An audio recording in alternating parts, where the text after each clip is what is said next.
Friends, it's David from Southgate Imaging. So today we have probably the best budget guitar value in the market in the world today.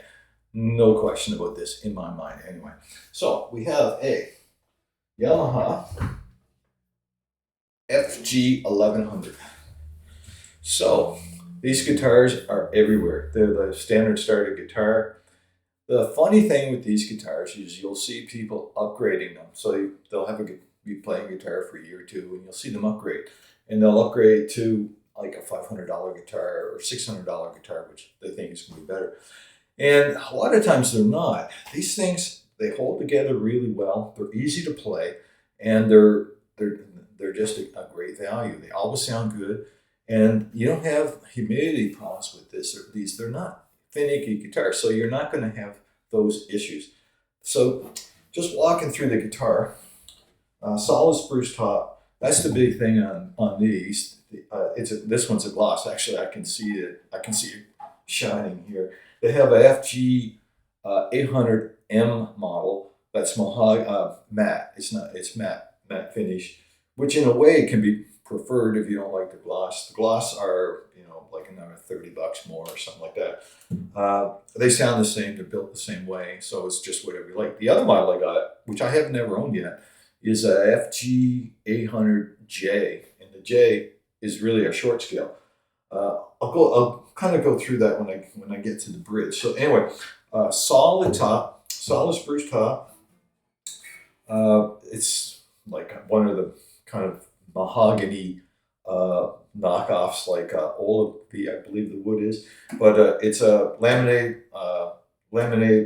back and sides.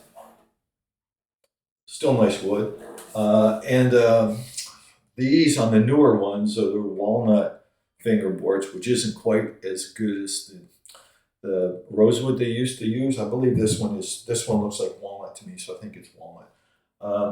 Yamaha brand new tuners. Let's see, here we go. I've never actually had a problem with these. They just work absolutely fine. So there's nothing special about them, but they just work.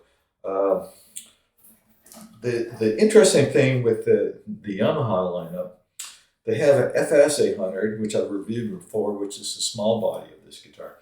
And then they have FG, which is obviously the bigger body. They call it the Folk, but in my mind, it's like the Dreadnaught shape. And then which have the thin nut, like it's 1/11/16. I believe the nut. It's not like a 1 3/4, which would be the per thing. The actual knock on the guitars is the nut width is slim. A lot of newer players especially are going to like that. More experienced players maybe like a little bit room for fingerstyle. The interesting thing that Yamaha's done here is they have the FS, and it usually has a more narrow spring spacing at the bridge. So you're going to be more cramped on the FS800 for fingerstyle than you are on the Dreadnaught, which is totally unusual because normally they'll go with a narrower nut sometimes on a Dreadnaught because people are just using to play rhythm, and on an OM size guitar they're going to go with a wider nut and bridge spacing. Anyway, Yamaha doesn't do it that way.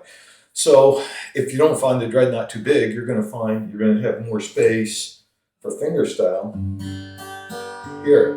So it's really what you're looking for. But to me, that's a benefit of this. The only downside of the FG is it's a larger body, so you got to deal with that. If you're playing on the sulfur or something, it's nice to have a smaller guitar. But that's the way it goes.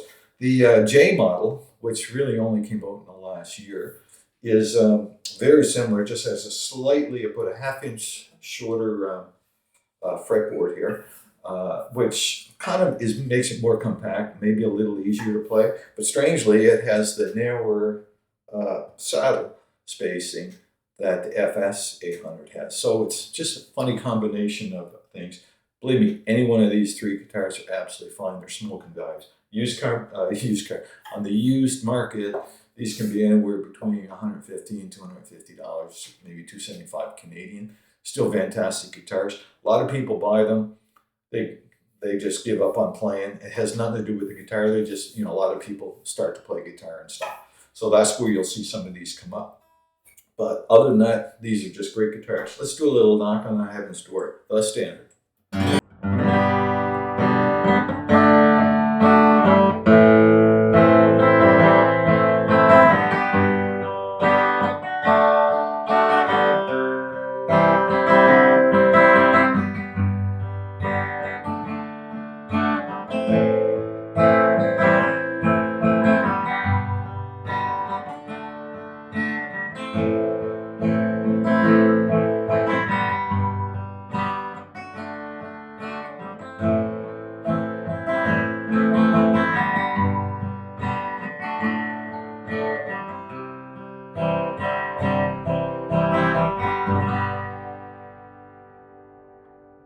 Great, great sound. Let's do a little Chris Isaac.